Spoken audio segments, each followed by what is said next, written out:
Culture, they say, is the people's way of life. And in this video, you're about to watch the unique cultural heritage of Asaba people in Delta State, Nigeria.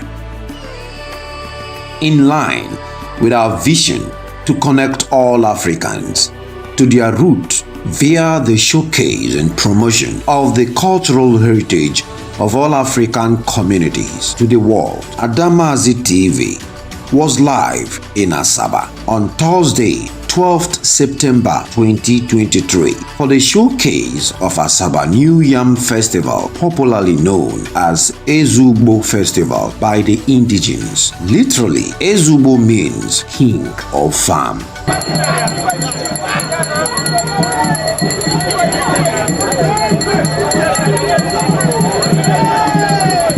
Ezeugbo Festival is an annual event which takes place in September and is often headed by the Ayuwe, the chief farmer, who is often dressed in white and moved in a mobile cage as custom demands for a procession that spans across the city center to pour libations at strategic points, which can never be missed on the Ezeugbo procession every year.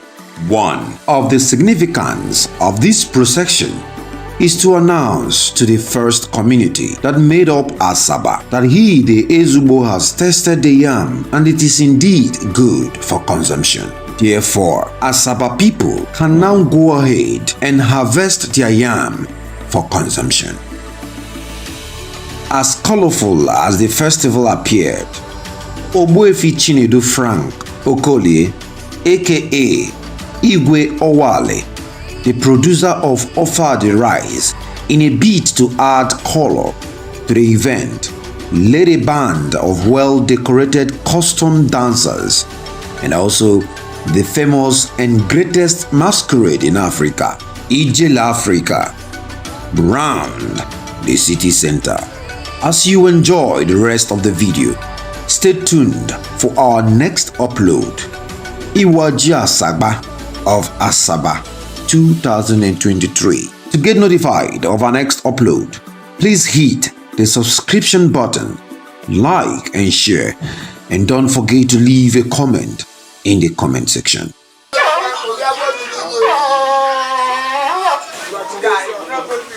As of Ayuwe place, what can I find?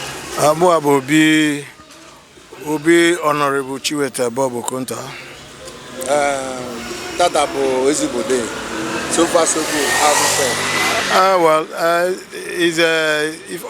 It's every day, every yearly thing. So far so good. Everything is working according to the calendar and plan. I kere kwa chuku na anyị chatolo amania. Fokwa Ezeugbo ozo. Maka ka na emebe Ezeugbo tata ka na agokwa aho. Na-ekene Chukwu na na-enye enye ahụ tie na ahụ na yọkwa Chukwu ntụ anwụ apụtawa tata ka ọ dịkwa n'ọnwa wee tesia wee nata bụ Ezeugbo na ndị onye bụrụ ugbu a na ụmụ eze na ọ ga-atọ so na ya bụ ife anyị na-ayọ na otesizi egwu a ọgwazi anyị bụ ndị Aba na ji na-asụ ụsọ ka eribezie ji ọfụ na ya bụ emume a na-eme tata.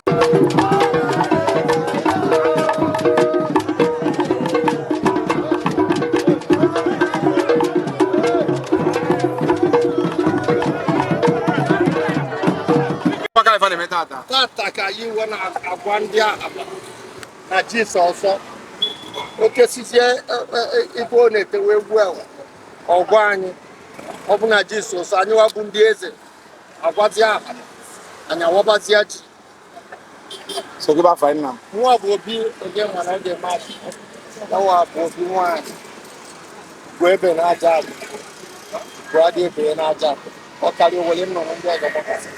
Happy New Yam Festival. Ezeugbo Gidigwe. Dalon. Obi awolo nwo obi awolo kini wo. Ne Michael. Eba wele mi. Ewe wo. Eba wele mi. Ewe we. Eba wele mi ya tamba jo. Chimo. Eba bo ne jero makoko ya polu mo somsi gagani. numo chukwepene kambole pao ni babo nye wala woni bado si lolo to anafo wa mi fenge local marine and town council and IWD that will finish my power. Say, if I will let me go, if I will let me, if I will let me, if I will let me, if I will let me, if I will let me, I cannot. If I will let me, if I will let me, if I will let me, if I will let me, if I will let me, if I will let me, before son of ASABA. Nani go be not to make you. I don't understand how many people don't know. You go back. All that when you lay it, they can meet you. Can you live much of this? See, I find him out from my tata. Nyaka ni to for tata can go to do. But it is here in Chi. They bow so. And they chin they bring you so. I'm going to find a general man. So you go